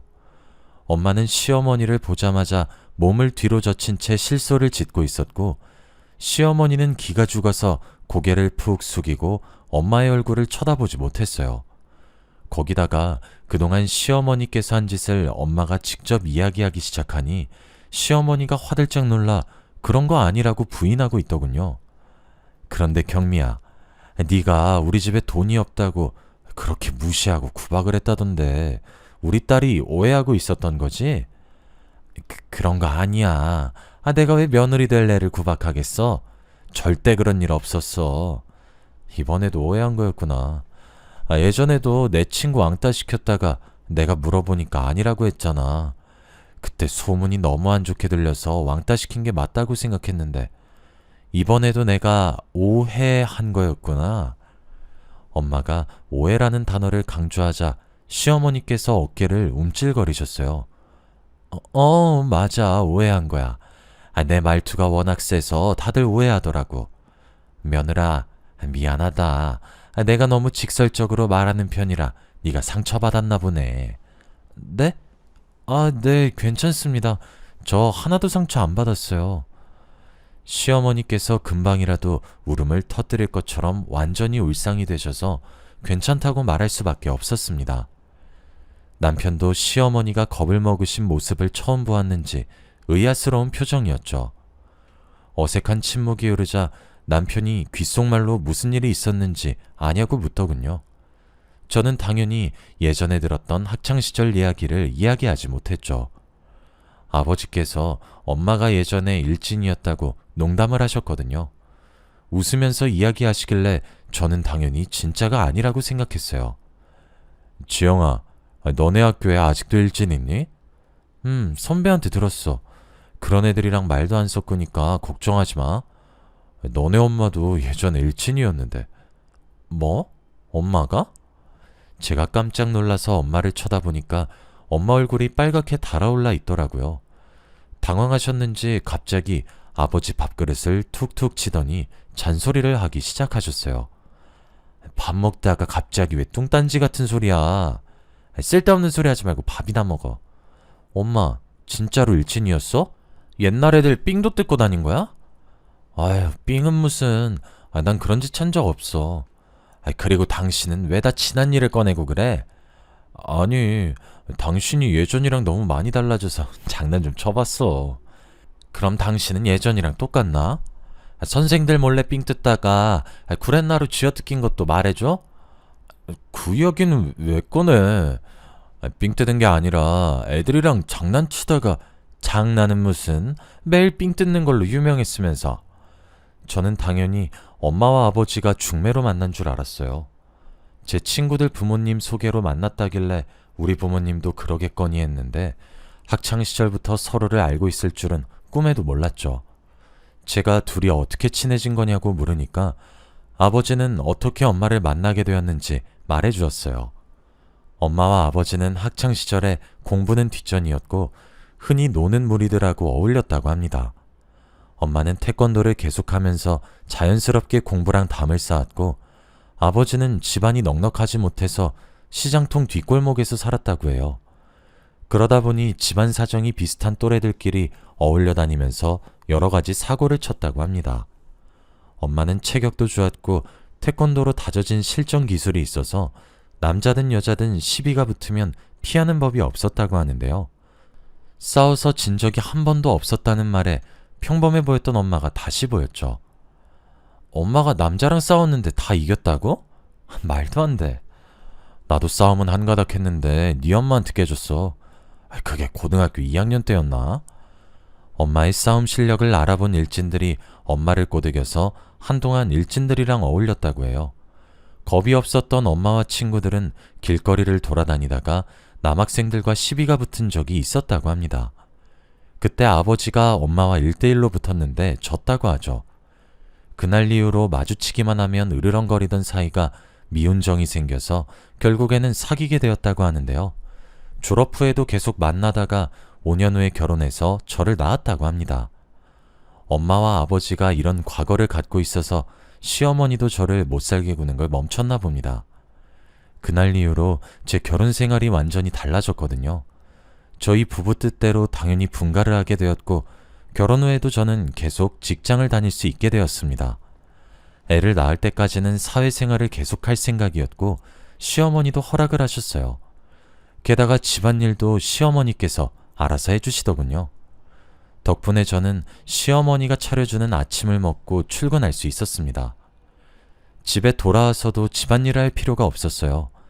시어머니께서 시댁과 저희 집을 오가면서 집안일을 도맡아서 하셨습니다. 제가 하겠다고 말려도 기어코하시겠다고 하더라고요. 어머님, 집안일은 제가 알아서 할 테니까 이제 오지 마세요. 계속 이러시면 제가 부담스러워요. 아니야, 내가 좋아하는 일이니까 넌 신경 쓰지 말고 회사 일만 열심히 하거라. 도대체 어머님의 학창시절이 어땠길래 이렇게 변해버리신 걸까요? 요즘은 왕따를 심하게 시키면 뉴스에도 나오곤 하잖아요. 그 정도로 애를 괴롭힌 걸까 싶어서 일하다가도 괜히 상상이 되더라고요. 이러다가 큰 트러블이 일어나는 거 아닌가 싶을 정도로 시어머니께서 제 손에 물 한 방울 묻히지 않으셨어요. 그러던 어느 날 저녁 시간이었어요. 시어머니가 차려준 밥을 먹고 있는데 엄마한테 전화를 왔더라고요. 엄마, 무슨 일이야? 이번 주말에 김장하려고 하는데 너 시간 괜찮지? 어쩌지? 이번 주말에 출장 잡혀 있어. 아니, 저번 주 주말도 출장이었잖아. 뭔 놈의 출장이 왜 이렇게 많니? 지점에 문제가 생겨서 내가 해결해야 하는데 담당자가 주말밖에 시간이 없다고 해서. 그럼 할 수 없지. 나 혼자 하마. 엄마가 통화를 마치자 시어머니가 다가왔어요. 무슨 일이냐? 은미가, 아니, 안사돈이 뭐라고 해? 이번 주말에 김장할 건데 제가 시간이 없어서 못 도와드릴 것 같아요. 그래? 그럼 내가 가서 해주마. 어머님이요? 괜찮아요. 그러실 필요 없어요. 아니다. 이제 한 식구인데 손이 필요하면 당연히 가서 도와야지. 진짜로 시어머니가 친정으로 가서 김장을 거들어 주더라고요. 며칠 후에 엄마에게 전화를 걸어서 물어보니까 시어머니께서 앞으로 필요하면 언제든지 편하게 부르라고 하더군요. 걔가 옛날에는 애들 왕따 시켜서 울리고 전화까지 가게 만들더니 나이 들어서 철이 들었나 보다. 옛날에는 나한테 까불다가 무지하게 맞았거든. 뭐? 시어머니께서 얼마나 괴롭혔길래 그래. 키 작고 소심한 애 데려다가 걸레 빨던 물 붓고 때리고 밟고 나중엔 경찰서까지 갔는데 내가 이런 거 말하면 뭐하니? 너만 손해지. 지금은 정신 차린 것 같으니까 그냥 못 들은 걸로 해라. 대략 이 정도로 나쁜 짓을 했다고만 들어서 시어머니께서 눈치 보는 것도 이해가 됐습니다. 괜히 저희 엄마가 입을 여시면 동네 소문나고 남편 평판도 안 좋아져서 잘리거나 승진에 영향이 갈 수도 있으니까요. 지금은 시어머니께서 잘해주시고 제가 생각했던 것보다 결혼 생활에 큰 만족감을 느끼고 있었습니다. 회사 일도 바쁘다 보니 괜히 과거 일을 캐낼 필요는 없다는 생각이 들었죠. 그렇게 2년이 지나고 저희 부부 사이에 딸 하나가 생겼습니다. 저도 이제 직장을 그만두려고 부장님과 면담 자리를 가졌는데요. 부장님께서 한사코 말리시더라고요. 장대리, 지금까지 고생해놓고 이제 와서 왜 그만두려고 그래. 애 낳고 지금까지 잘 다니고 있었잖아. 이제 곧 승진할 텐데 계속 근무해. 그동안 고생한 보상은 받아야지. 그치만 저희도 자녀 계획이 더 있어서 가정에 충실하고 싶은데 장대리가 지치고 힘들어서 이러는 거 이해해. 그런데 애 한 명 더 가질 거면 돈이 더 필요할 거 아니야. 곧 있으면 좋은 소식 생길 거니까 좀만 더 기다려보자. 부장님께서 저를 붙잡으려고 괜히 하시는 말씀이라고 생각했습니다. 그런데 진짜로 몇 달 뒤 승진을 하게 되었죠. 연봉도 오르고 더 편하고 좋은 조건으로 일하게 되어서 그만두지 말까 고민이 되었죠. 퇴근 후 저녁 식사 자리에서 이 고민을 털어놓으니 시어머니께서 나서서 이야기해 주시더군요. 길게 고민할 거 없다. 네가 직장생활 하고 싶으면 계속해. 애는 내가 맡을 테니 걱정하지 마라. 정말요? 어머님 정말 감사해요. 대신에 이제부터 집안일은 제가 다 할게요. 어머님은 애만 봐주세요. 오니야, 앞으로 그렇게 하자. 시어머니 덕분에 워킹맘으로 근무를 이어나갔고 저는 이제 계장님이라고 불리게 되었습니다. 시어머니의 도움으로 일을 하는 사이에 회사에서 3년을 버틸 수 있었죠. 그러다가 한 신입이랑 친하게 지내게 되었는데요. 성격이 싹싹하고 부침성이 좋아서 여직원들에게 인기가 정말 좋았어요. 미혼인 여직원들이 모이기만 하면 신입 이야기를 하더라고요. 태승씨 있잖아. 성격 좋고 인물만 헐칠한 게 아니라 업무 능력도 완전 짱이야. 신규 사업 발표도 태승씨가 속해 있는 팀이 맡을 거래. 잘생기고 능력 있는데 여자친구도 없다며? 누군지 몰라도 태승씨하고 사귀는 여자는 대박이겠다. 그 대화만 엿들어도 여직원들의 인기를 한몸에 독차지하고 있는 것 같았죠. 그런데 그런 신입이 저한테 관심을 가지니까 이상하더군요. 저보고 단둘이 커피를 마시자고 하더니 누나라고 부르겠다고 하는 거 있죠. 뭐? 누나? 너 커피 마시고 취했니? 커피에 술이라도 탄 거야? 상사한테 누나는 좀 아니다. 계장님 보니까 어릴 때 죽은 친누나가 생각나서 그래요. 뭐? 친누나? 네, 회사 밖에서만 누나라고 부르면 안 될까요? 신입이 간절하게 쳐다보면서 말하는데 안 된다고 말할 수가 없었어요. 회사 밖에서 볼 일이 없을 테니 그러라고 둘러대고 얼른 자리를 피하고 말았죠. 그런데 그 뒤로 신입이 자꾸만 친한 척을 하기 시작했어요. 처음에는 누나처럼 생각해서 그런 거라고 생각했는데 이제는 점점 제게 딴 마음을 품고 있을 거란 상상이 들더군요. 그러다가 어이없는 엄청난 사건이 터지고 말았어요. 신입이랑 같이 창원에 있는 공장으로 출장을 갔는데 현장 도착이 너무 늦어져서 난감한 상황이 펼쳐졌어요. 관계자들이 이미 모두 퇴근한 뒤였거든요. 기다리라고 미리 연락을 했어야 했는데 그걸 까먹다니. 누굴 탓할 수도 없는 노릇이라 하는 수 없이 하룻밤 모텔에서 묵게 되었어요. 신입이랑 같이 방을 쓸 수 없으니 당연히 방은 따로 잡았죠. 제가 묵을 방에 들어와서 불을 끄고 잘 준비를 하고 있을 때였습니다. 핸드폰을 보고 있었는데 실수로 카메라가 켜졌는데 TV 선반에 이상한 것이 보이더군요. 혹시나 하는 마음에 불을 켜고 선반이 있는 쪽으로 다가가 보았습니다. 선반에 있는 휴지과 티슈를 뒤져보니 몰래카메라가 있었습니다. 제가 놀라서 옆방에 묵고 있는 신입을 찾았습니다. 그랬더니 신입이 놀라서 방에서 나오더군요. 태승아, 방 안에 몰래카메라 있는 것 같아. 번쩍거리는 게 보여서 뒤져봤는데 이게 있었어. 제가 들고 온 몰래카메라를 보여주니까 신입이 1층으로 내려가 모텔 직원에게 따지자고 했습니다. 그런데 1층으로 내려가니 아무도 없더군요. 아무리 기다려도 오질 않아서 결국 다시 저희가 묵던 호실로 올라갔습니다. 이 모텔에서 늦은 밤을 보내야 한다는 생각에 마음이 불편해지더군요. 몰래카메라가 어딘가에 또 숨겨져 있을 것 같아서 불안한 마음이 들었습니다. 신입도 그런 제 마음을 눈치챘는지 제 손을 끌어당기며 자기가 묵을 호실을 가리켰습니다. 잠자긴 글렀고 그냥 술이나 먹으면서 밤샐까요? 아무리 그래도 출장인데 에이, 한두 잔은 괜찮잖아요. 공장지대 근처라 술집도 보이지 않으니 그 편이 나을 거란 생각이 들었습니다. 근처에 편의점 하나가 있긴 했지만 파라솔 하나 없었거든요. 이렇게 더운데 밖에서 쪼그려 앉아 먹는 것보다 시원한 에어컨 밑에서 맥주 한잔 하고 싶긴 했습니다. 그래서 신입이랑 같이 편의점에 들려서 술과 안주를 사왔죠. 신입이 묵던 방 안에서 맥주 한 캔만 마시려다가 소주 한 병, 두 병을 더 먹게 되었습니다.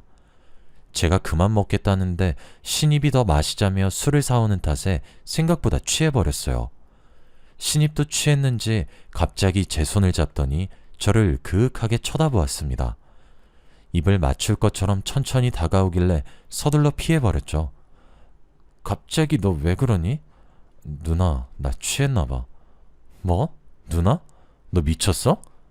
신입이 제게 안겨서 애교를 떠는데 어떻게 못 피하겠더라고요. 제 품 안에 파고들길래 있는 힘껏 밀어냈지만 역부족이었습니다.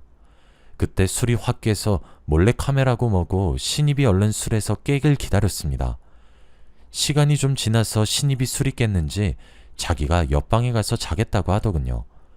진짜로 신입이랑 입을 맞추거나 잔 것도 아니라서 잊으려고 했습니다. 어차피 회사에서 마주칠 사람이니 모른 척하고 있으려고 했죠. 그런데 출장을 끝내고 집으로 돌아오자마자 시어머니께서 대뜸 제 뺨을 때리셨습니다. 너 미쳤어? 감히 내 아들 몰래 바람을 펴? 네? 제가 바람이라뇨? 갑자기 무슨 짓이에요? 지금 몰라서 물어? 입이 있으면 어디 말이라도 해봐. 시어머니는 휴대폰에 있는 모텔의 CCTV 영상을 제게 보여주었어요. 저와 신입이 탄 차가 모텔로 들어갔고 둘이서 방에 들어가는 모습이 찍혀 있었죠. 뿐만 아니라 방 안에 있는 모습도 녹화가 되어 있었어요. 신입이 술에 취해 제게 안기는 장면까지 찍혀 있어서 누가 봐도 충분히 오해할 만한 상황이었습니다. 그래서 제가 어떻게든 설명을 해드리려고 했는데요. 어머님, 그게 아니라 출장 스케줄에 차질이 생겨서 급하게 들어간 모텔이었어요. 근데 제 방에 몰카가 있어서 신입이랑 같이 시간만 때우려고 술 마시다 사단이 난 거예요. 근데 이 신입이 술버릇이 좀 있어서 절 아는 것뿐이에요. 진짜로 이 신입이랑 자거나 그런 사이 아니었어요. 뭐? 내가 네 말을 어떻게 믿어? 너랑 바람핀 놈이 전부 실토했다. 이래도 아니라고 잡아댈 거야? 바람이라뇨. 태승 씨가 시어머니한테 찾아가서 다 말했다고요? 이 CCTV도 태승 씨가 준 거예요? 그래. 우리 아들 몰래 태승 씨 하면서 아주 친하게 지낸 모양이지? 너 같은 년 믿은 내 잘못이지. 내가 뭐하러 널 딸같이 챙겨줬나 몰라. 어? 시어머니가 잔뜩 흥분한 채 제 머리채를 쥐고 흔들었어요. 우리 회사 신입이 시어머니한테 CCTV 영상을 넘겼다니 도대체 무슨 사이길래 이런 짓을 저지른 걸까요? 설마 계획적으로 접근해서 제 약점을 만든 것은 아닐까 하는 생각에 머릿속이 복잡해지기 시작했어요. 그놈이 파놓은 함정에 빠졌단 생각밖에 안 들어서 속에서 분노가 치밀어 오르더군요. 어머님, 이러지 말고 손 놓으세요. 태승 씨랑 무슨 사이예요? 무슨 사이길래 이런 짓을 한 거예요? 이런 짓이라니? 이게 미쳤나? 유부녀가 총각하고 바람 피워놓고 이렇게 뻔뻔할 줄이야. 몰카도 일부러 설치해 놓은 거죠. 어머님이랑 태승 씨가 작당한 거잖아요. 작당하긴 뭘 작당해. 내가 너 신고해서 깜빵에 쳐넣을 거야. 저는 태승 씨를 데려와 삼자대면하자고 했지만 듣지 않으셨어요. 시어머니는 저를 바람난 년으로 몰아붙이면서 당장 이혼하라고 난리를 치셨죠. 게다가 친정을 찾아가서 엄마에게도 증거들을 보여주면서 절 치욕스럽게 만드시더라고요. 당연히 저희 엄마는 시어머니의 말을 믿지 않으셨습니다. 너 진짜야? 네가 이런 짓을 저지른 거야? 아니야, 나 억울해. 출장 갔다가 모텔에 몰카가 있어서 무서워서 시간만 때우려고 술 한잔한 거야. 진짜로 잔 것도 아니고 그런 사이 아닌데. 나한테도 이렇게 말하더니 그게 말이 된다고 생각하니? 학교 다닐 때도 나 괴롭히더니 딸 자식 가르쳤을지 안 봐도 뻔하다. 내가 미쳤지. 진작 이 결혼 말렸어야 했는데 결혼시킨 내가 미친 것이다. 엄마, 진짜야.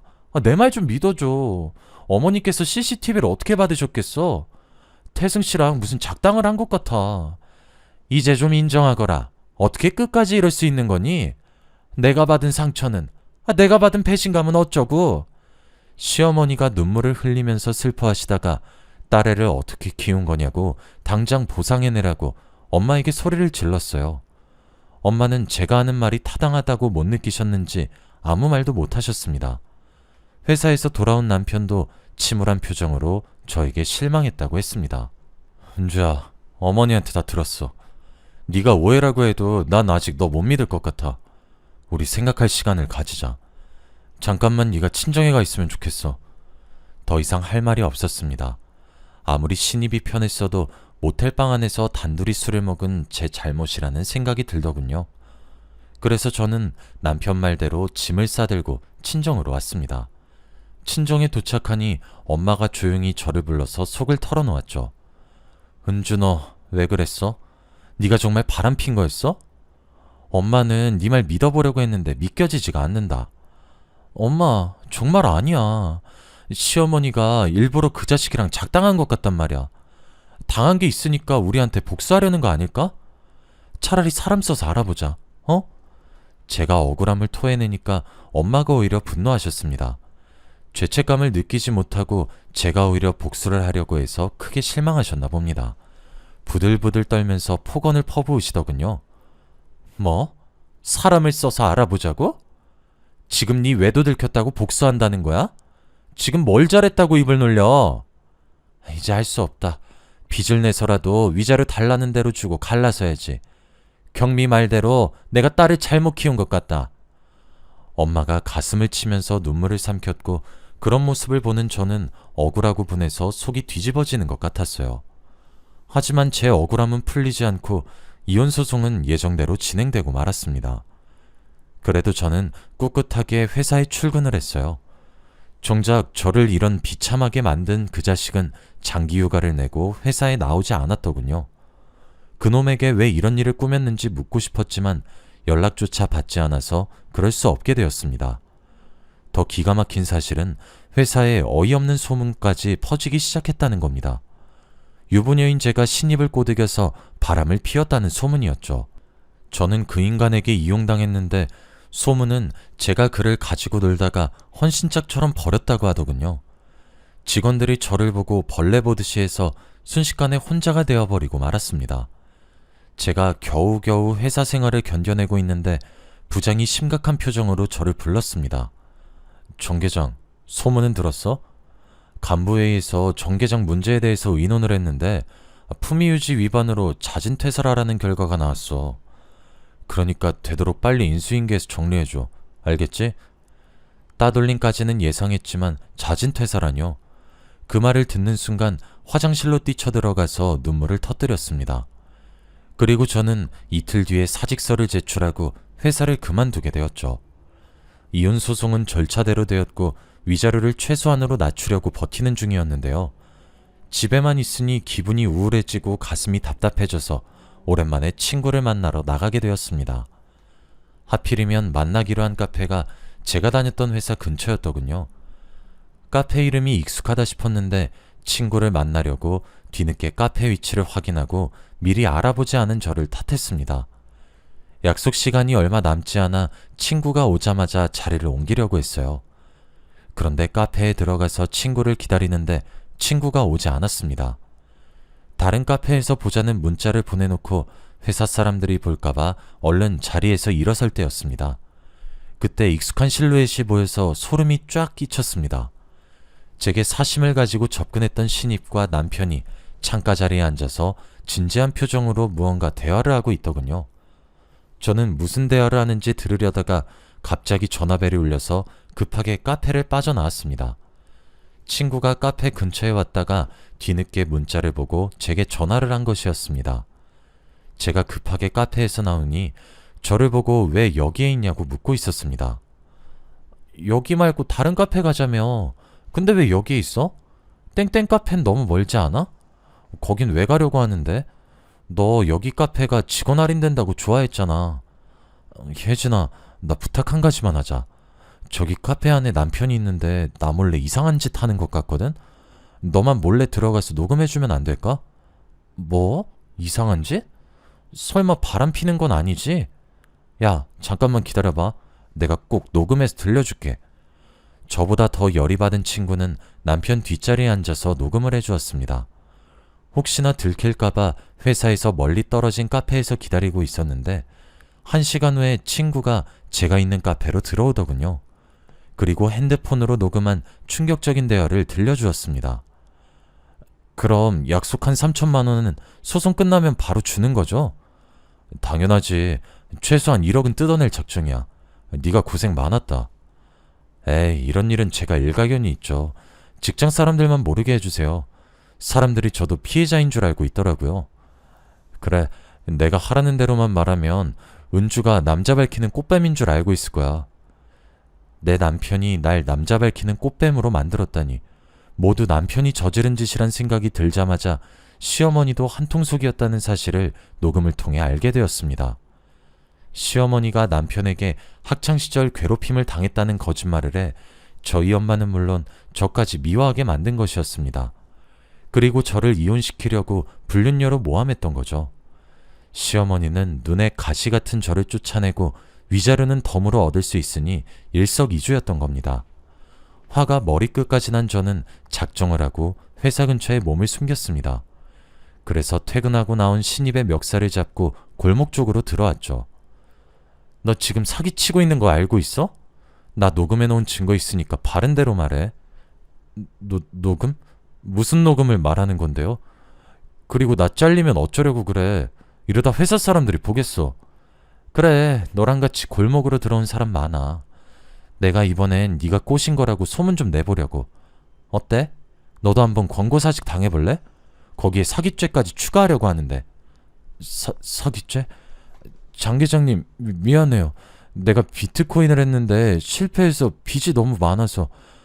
그런데 장 계장님 남편이 갑자기 나한테 접근하더니 장 계장님 꼬셔보라고 하는 거야. 둘이 있는 사진만 잘 찍어 오면 돈 주겠다고 해서 얼떨결에 저질러 버렸어. 신입이 남편과 시어머니가 시킨 거라고 자백하길래 그 말을 녹음해 두었습니다. 그리고 그 녹음본을 엄마에게 들려주었죠. 엄마는 녹음된 걸 듣고 충격을 받고 입술을 꽉 깨물더니 제 손을 잡고 시댁으로 달려갔습니다. 시모는 당연히 우리를 보고 버럭 소리를 지르고 있더군요. 아니, 여기가 어디라고 찾아와? 썩 안 꺼져? 시어머니가 상황 판단을 하지 못하고 소금을 뿌리려고 하길래 엄마가 시어머니의 팔을 강하게 잡아챘습니다. 뭐? 썩 안 꺼져? 옛날 일은 다 잊고 인간적으로 잘 대해주려고 했는데 감히 내 딸한테 이런 짓을 저질러? 너 같은 년은 절대 용서 못해. 뭐? 지금 무슨 소리 하는 거야? 잘못은 네 딸이 했다고. 나한테 왜 그래? 시어머니가 끝까지 잘못을 실토해내지 않길래 녹음본을 들려주었죠. 녹음 파일을 들은 시어머니가 그때가 돼서야 사색이 된 채 잘못했다고 빌었습니다. 시어머니가 울면서 빌었지만 엄마는 시어머니를 용서해주지 않았는데요. 저도 이 일을 용서해줄 수 없었습니다. 남편도 미안하다고 용서를 구하며 앞으로 이런 일이 없을 거라고 했지만 저는 위자료와 더불어 재산 분할을 청구하였습니다. 지금은 시어머니를 상대로 정신적 피해 보상까지 요구해서 모두 받아낸 상태인데요. 엄마 말로는 시어머니가 집을 처분할 정도로 전 재산을 토해냈다고 하더군요. 두 모자는 현재 월세방을 전전하는 신세가 되고 말았다고 합니다. 이게 다 오해와 잘못된 복수 방법 때문에 일어난 일이에요. 여러분은 무슨 일이 생기든 간에 상대방을 인격적으로 배려하면서 행복하게 살아가시길 바랍니다.